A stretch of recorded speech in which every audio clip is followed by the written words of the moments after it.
Santa Clarita Diet. No, I want to see that show. What, Nightmare Tenants and Slum Landlords? Yeah. Oh, it's great. It's British. It's a British show about British tenants and landlords. It is amazing. So, like, I guess, I don't know if we have them here in America. Maybe we do. But in Britain, they actually have, like councils and stuff that protect the rights of, like, landlords and stuff. So... Well, they have landlord rights and shit here. Yeah. So, like, there was this woman had decided she was going to sell her cottage that she had. But she decided to rent it out for 3 months while she got everything situated to put it on the market. Well...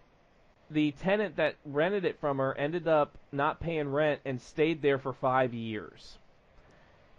And she kept trying to get this woman evicted, but the woman kept coming up with these excuses of why they can't be evicted. She's like, well, there's mold and there's all this other stuff, and she won't fix anything in the house. And the judge keeps going, well, we can't do anything. You need to fix this fucking house. Well, she's like, but every time I send the builders in, she won't let them onto the property. So how are we supposed to fix anything if she won't let them on the property? Come to find out after they finally were able to get the woman evicted that she lied about everything that was wrong with the house. And they're trying to figure out where she got pictures of this, like, mold and stuff, because there's none of it in the house. But it's all stuff like that, and it's great, like, these tenants, like, and I'm sitting there going, like, they're like, oh, well, they owe me, like, £30,000 in back rent, and I'm trying to get them evicted. Or this one guy, he was like a property developer, and he bought like this old rundown swimming pool, and he bought it, and before they could get the permits to build this new housing on it, squatters moved into the pool. And since it's a commercial property, fucking nightmare. Since it's a commercial property, they can't evict the squatters. Right, you know, they have rights. They have to go to court and everything. So there's all these squatters. So the lawyer comes by to give them the eviction notice, and the squatter's like, "You can't go on our property." And the lawyer's like, "Actually, yeah, I can, because I have a court order and permission from the landlord, from the owner of the property." They're like, "But you don't have our permission." He's like, "I don't need your fucking permission. You're a squatter. You don't own this property." Oh man, if you can, it's on Netflix, dude. Nightmare Tenants and Oh, my wife will love it. I hate shit like that. Like she likes that show Hoarders too, and that show makes me sick. No. See, not Hoarders. I've watched Hoarders. No, one of my favorites, and I used to watch this when I had cable. I would watch this all the time. Cash in the Attic. You ever watch Cash in the Attic? I've heard of it. I think it's where they find valuable shit in old houses and stuff. But it's British. It's BBC. So it's like they go through these people's houses in Britain and England, and they're like, where'd you get this chair? And they're like, "Oh, I picked it up at a store about 5 years ago." And the guy's like, "Well, looking at this is like a 13th century something chair, and it could fetch like $6,000 at auction." Here in America, it would be like, "Hey man, where'd you get that there coffee table?" "I bought it from the IKEA about 2 months ago." "I bought it at Walmart. It's plywood." "Yeah, I bought it at the Walmart." "Well, that'll fetch you about $1.50 and a cup of coffee at a yard sale." Like, we don't have that shit. We don't have this old fucking shit in America, and I love watching it in on. Well, I mean, we do, but a lot of regular people don't have it. Yeah. But everything is like, "Where'd you get this teacup?" "Oh, that was my mother's teacup." Well, this teacup was actually created by this famous teacup maker in like 1850, and he only made like 3 of them. And it's that antique mall that I showed you when you were up here last time, it has shit in it like that, and it has some really fucking amazing, like old turn of the century woodworking antique, like woodworked stuff. At one time they had a bar like that was taken from an old Chicago hotel, and they had the whole wood bar inside of that antique mall all set up the way it looked in the hotel, and it had like glass chandeliers all the way around it. It was just a big brass railing on it, just beautiful. Man. Old shit. I love looking at old shit like that, too. I love old antique stores. I love museums. I love old shit. See, but I love these shows. I fucking love these shows. And it's my wife. She gets me hooked on. She's like, "Oh, I found this new show." And I'll sit down and I'll watch it. And then she'll, like, fall asleep on the couch. And I'm so engrossed, I go, like, 5 or 6 episodes past where she was.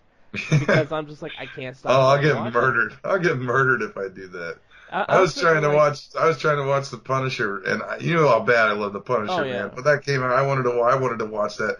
I had to wait like every day. I'd get a few in before she'd fall asleep, and then I'd have to stop, and then I had to wait till the next night and watch a few more. I was like, oh my god, I just want to watch the rest of the shit. Well, she's like, I found a new one. It's like weird medical something. I'm like, you mean that one we watched where like the dude got his dick caught in like a camping stove because he was high and his girlfriend said, why don't you fuck the camping stove? She's like, no, that's True Stories of the ER. This is like something different. There's like a whole episode on like bad boob jobs and stuff. Oh man, no way. I don't anything surgery, anything no, related they don't to people show getting the surgery. sick or they don't surgery show it. or No, hospitals. they don't show it. It's just like true story. It's like one was like a guy comes in and he's like they can't figure out what's wrong with him. And his girlfriend was with him, but then like his other girlfriend showed up, and the two girlfriends start fighting in like the wife is there, and then the girlfriend shows up, and they start fighting in the waiting room, and he's just like, I'm faking the whole thing. I don't tell them I'm not really sick, but I didn't want them to find out that I was cheating on each other, and I'm just like, man, this is like this is true life, and it's fucking amazing. One of the things that there's not anything in this world that really scares me. I'm not scared of horror movies. I sit here and bullets fly around my house, and I am not scared of it. You start talking about hospitals, emergency rooms, disease, germs, that scares the shit out of me. Keep that shit away from me. I am terrified of disease and germs. That is the only thing in this world that scares the shit out of me. I'm not afraid of ghosts. I'm not afraid of sharks. I'm just afraid of snakes. Where are their arms and legs? I'm terrified of snakes. I'll put it that way. I'm terrified. I don't mind snakes at all. I'm terrified of snakes. It's unnatural. Snakes are not natural. They're fucking not natural. And we went to this shop one time here in town, and the guy's like, "Hey, want to come see the snake back here I got?" I'm like, "No, I don't want to see it." He's like, "Oh, come on, man, come and look at it." So I peer in. It's a fucking monocled cobra. A fucking venomous cobra. I'm like, what the fuck? I'm like, why? Why do you have a goddamn cobra? I have a reasonable fear of snakes. Like, I wouldn't, like, try to grab a cobra off the ground, but I can, I think they're cool. Like, I can watch them, like, in a documentary or see them in a zoo display or something like that, and they don't scare me. And, but like a python or like a grass snake or something, I could pick that up. That didn't bother me. But yeah, no, anything to do with germs. I'm not scared of anything in this world, but germs and the movie that scares the shit. It's a terrible movie too. But one of the movies that scares the shit out of me is Outbreak with Dustin Hoffman. Oh yeah, that scares the living hell out of me. I don't ever want to watch it again. It scares me so bad. You know what movie scares the shit out of me? Glitter. With Mariah Carey. Well, that's just terrifying. But anything to do with an outbreak, even the part of the stand where everybody's getting sick and dying, that skews me out bad. See, and I'm always at the VA hospital. I'm always there, mainly because I get, they take care of my medical. But the only thing at the hospital that really pisses me off is the R2-D2 machines. The Daleks that walk around there because they always bump into me. I'm like, aren't you supposed to not bump into fucking people? You fucking Dalek motherfucker, exterminate and shit. But no hospital visits while we're in Chicago, man. No hospital visits. No, nowhere near the hospital. I mean, if anybody coughs near me, you'll see me start sliding away. Get away from me.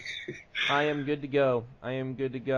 Well, ladies and gentlemen, we want to thank you. This is I guess this is part 1 of the road to C2E2. Yeah. Considering we got one more episode before we are actually at the con. This episode and the next week's episode, which will go up I will have that up next week as I'm packing to go to C2E2. Yeah, we will be on the social media everywhere letting you know what's going on. We'll let you know ahead of time if we're going to live stream anything. Yep. Anything like that, so you'll be kept in the know. It's going to be in 2 weeks, man. 2 more weeks, and we're there. We're at the thing. It's going to be one hell of a time. So, make sure that if you want to follow us, there's going to be a couple places you can follow us. First and foremost, YouTube, because we're going to be putting in a lot of stuff on YouTube from this trip. Yeah. So make sure you go to actual video. We'll see some video for a change. Yeah. So go there, YouTube, Nerd Rage Renegades on YouTube. Make sure you click that subscribe button because that's where we're going to be putting a lot of stuff. I know a lot of you are listening. So go to YouTube and click that subscribe button. I'll even for you, I will put the link to our YouTube in the description so you can go follow it. And hit that little bell there because if we do go live on YouTube, that's how you're going to know. You're going to get a notification. The next place will be Twitch. I'm thinking we might try to do some live streaming on Twitch. If we got the thing to do it with, we'll be doing probably some NES games maybe. And even if we're not, maybe some real life, like we'll go there and we'll just chat. But if you go to Twitch, Nerd Rage Renegades on Twitch, just look for our logo, look for Black Phillip. That's how you'll know where we're at. Go look for us there. Because I still need to get an Elgato. I forgot about that. I don't have one yet. Maybe we'll take a look. I don't know. But Twitch, make sure you go on there. Facebook.com/NRR Truth Radio if we do a Facebook Live session. Then, of course, Twitter at SpaceChief75 and, of course, Nerd Rage Renegades. That's where you're going to be finding a lot of the stuff. A lot of the updates will be on the Twitter box. So go and follow us there. That's where I'll be all the time because I'm usually always on Twitter. So you'll see me on Twitter. I'll be putting out notifications whenever Spin tells me to put out notifications. Also, we'll be doing all kinds of social media interaction in the next couple weeks. So just keep your alerts on, and you'll see us. I mean, probably as soon as we take a picture at the con, it'll probably be uploaded to the Twitter accounts. Yeah. It'll probably go boom, boom, one and the other. Crystal is going to tell you all the platforms that the show is on every single week. The Nerd Rage Renegades are on the air every Wednesday on Podbean, Stitcher, Player FM, iTunes, Google Play, and every Thursday on GamingRebellion.com, Filling the Void Podcast Network, and now iHeartRadio. And now we're going to have her hit that spoiler alert because we got some good DC Comics to talk about this week. Yes, sir. Spoiler alert. Spoiler alert. The Renegades are about to spoil this week's DC Comics. DC hit us with the 1-2 punch this week. I'm talking Metal and Doomsday Clock. The final issue of Metal and the 4th issue of Doomsday Clock. So let's start with Metal because I loved it, but there are some issues I kind of had with it, and I think you did as well.